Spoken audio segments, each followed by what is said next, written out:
ದೇಶದಲ್ಲಿ 60 ದಿನಕ್ಕೆ ಆಗುವಷ್ಟು ತೈಲ ಮತ್ತು ಎಲ್ಪಿಜಿ ಸಂಗ್ರಹ ಇದೆ. ದೇಶದಲ್ಲಿ ಎಲ್ಪಿಜಿ ಉತ್ಪಾದನೆ ಪ್ರಮಾಣ 40% ಹೆಚ್ಚಾಗಿದೆ. ಎಲ್ಲಾ ಪೆಟ್ರೋಲ್ ಬಂಕ್ಗಳಿಗೂ ಅಗತ್ಯದಷ್ಟು ತೈಲ ಪೂರೈಕೆಯಾಗ್ತಾ ಇದೆ. ದೇಶದ ಎಲ್ಲ ಕಡೆ ತೈಲ ಮತ್ತು ಎಲ್ಪಿಜಿಯ ಯಾವ ಸಮಸ್ಯೆಯೂ ಇಲ್ಲ ಅಂತ ಕೇಂದ್ರ ಸರ್ಕಾರ ಹೇಳ್ತಾ ಇದೆ. ಸಾರ್ವಜನಿಕರಲ್ಲಿ ಆತಂಕ ಸೃಷ್ಟಿಸೋದಕ್ಕೆ ಸುಳ್ಳು ಸುದ್ದಿ ಹರಡಿಸಲಾಗ್ತಾ ಇದೆ. ವದಂತಿಗಳನ್ನ ನಂಬಿ ತೈಲ ಶೇಖರಣೆ ಮಾಡ್ಕೊಳ್ಬೇಡಿ ಅಂತ ಸರ್ಕಾರ ಹೇಳ್ತಾ ಇದೆ. ತೈಲದ ಬೇಡಿಕೆ ಹೆಚ್ಚಿರೋ ಕಡೆ ಅಗತ್ಯ ತೈಲ ಪೂರೈಸಲಾಗುತ್ತೆ. ಇನ್ನು ಮುಂದೆ ಬಂಕ್ಗಳಿಗೆ 3 ದಿನದವರೆಗೆ ಪಾವತಿ ಇಲ್ಲದೆ ತೈಲ ಪೂರೈಕೆ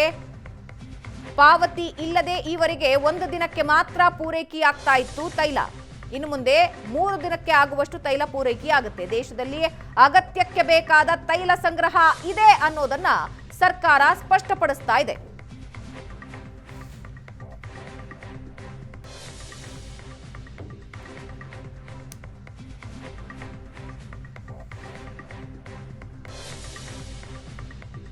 ಪೆಟ್ರೋಲ್ ಸಿಗಲ್ವಂತೆ, ಎಲ್ಪಿಜಿ ಸಿಗಲ್ವಂತೆ ಅಂತ ಕ್ಯೂನಲ್ಲಿ ನಿಂತು ಜನ ತೆಗೆದುಕೊಳ್ತಾ ಇದ್ದಾರೆ. ನಿನ್ನೆಯೂ ಕೂಡ ಕರ್ನಾಟಕದಾದ್ಯಂತ ಹಲವು ಜಿಲ್ಲೆಗಳಲ್ಲಿ ಬಿಂದಿಗೆಗಳನ್ನ ಹಿಡ್ಕೊಂಡು ಕ್ಯಾನ್ಗಳನ್ನ ಹಿಡ್ಕೊಂಡು ಹೋಗಿ ಪೆಟ್ರೋಲ್ ತಗೊಂಡು ಬರ್ತಾ ಇದ್ರು ಜನ.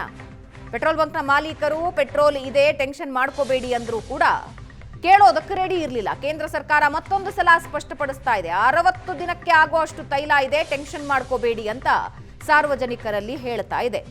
ಜೊತೆಗೆ ಪ್ಯಾನಿಕ್ ಮಾಡ್ಕೋಬೇಡಿ, ಸುಳ್ಳು ಸುದ್ದಿ ಹರಡಿಸ್ತಾ ಇದ್ದಾರೆ ಅನ್ನೋದನ್ನ ಕೂಡ ಸ್ಪಷ್ಟಪಡಿಸ್ತಾ ಇದೆ. ಬಂಕ್ಗಳಿಗೆ ಅಗತ್ಯ ಎಷ್ಟಿದೆಯೋ ಅಷ್ಟು ತೈಲಗಳನ್ನ ನಾವು ಪೂರೈಕೆ ಮಾಡ್ತಾ ಇದೀವಿ, ತೈಲ ಪೂರೈಕೆ ಆಗ್ತಾ ಇದೆ. ದೇಶದಲ್ಲಿ ಎಲ್ಲೂ ಕೂಡ ತೈಲ ಮತ್ತು ಎಲ್ಪಿಜಿ ಸಮಸ್ಯೆ ಇಲ್ಲ ಅಂತ ಕೇಂದ್ರ ಸರ್ಕಾರ ಹೇಳ್ತಾ ಇದೆ. ಆತಂಕ ಸೃಷ್ಟಿಸೋದಕ್ಕೆ ಸುಳ್ಳು ಸುದ್ದಿ ಹರಡಿಸಲಾಗ್ತಾ ಇದೆ ಅಂದಿದೆ. ತೈಲ ಬಿಕ್ಕಟ್ಟಿನ ಮಧ್ಯೆ ರಾಜ್ಯಕ್ಕೆ ಬಂತು ಮತ್ತೊಂದು ಎಲ್ಪಿಜಿ ಹಡಗು. 17,600 ಮೆಟ್ರಿಕ್ ಟನ್ನ ಎಲ್ಪಿಜಿ ಹೊತ್ತು ಮಂಗಳೂರಿಗೆ ಎಂಟ್ರಿ ಆಗಿದೆ. ನವಮಂಗಳೂರು ಬಂದರಿಗೆ ಅಪೋಲೋ ಓಷನ್ ಕತಾರ್ನಿಂದ ಎಲ್ಪಿಜಿ ಹೊತ್ತು ತಂದಿದೆ. ಅಪೋಲೋ ಓಷನ್ ವಿಯೆಟ್ನಾಂ ಬಾವುಟದೊಂದಿಗೆ ಭಾರತಕ್ಕೆ ಬಂದಿದೆ. ಮೊದಲು ಗುಜರಾತ್ ವಾದಿನಾರ್ ಬಂದರಿಗೆ ಎಂಟ್ರಿ ಕೊಡ್ತು. ವಾದಿನಾರ್ನಿಂದ ಮಂಗಳೂರು ಬಂದರಿಗೆ ಬಂದಿದೆ.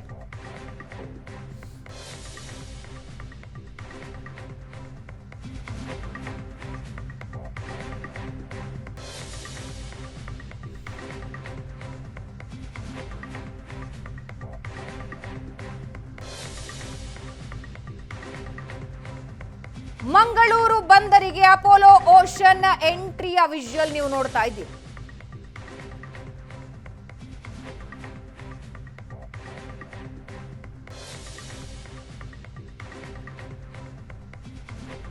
ಮೊದಲಿಗೆ ಗುಜರಾತ್ ಬಂದರಿಗೆ ಬಂತು, ಅದಾದ ಮೇಲೆ ನವಮಂಗಳೂರಿಗೆ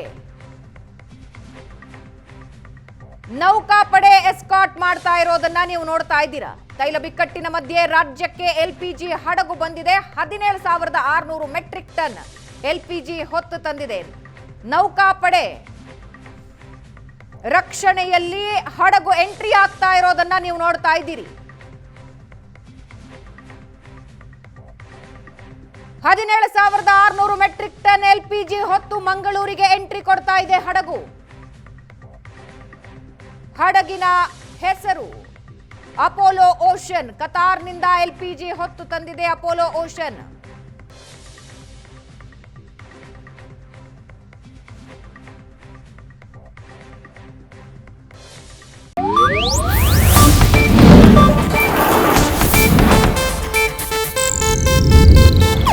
ಇದು ಏಷ್ಯಾನೆಟ್ ನ್ಯೂಸ್ ನೆಟ್ವರ್ಕ್ ಪ್ರಸ್ತುತಿ.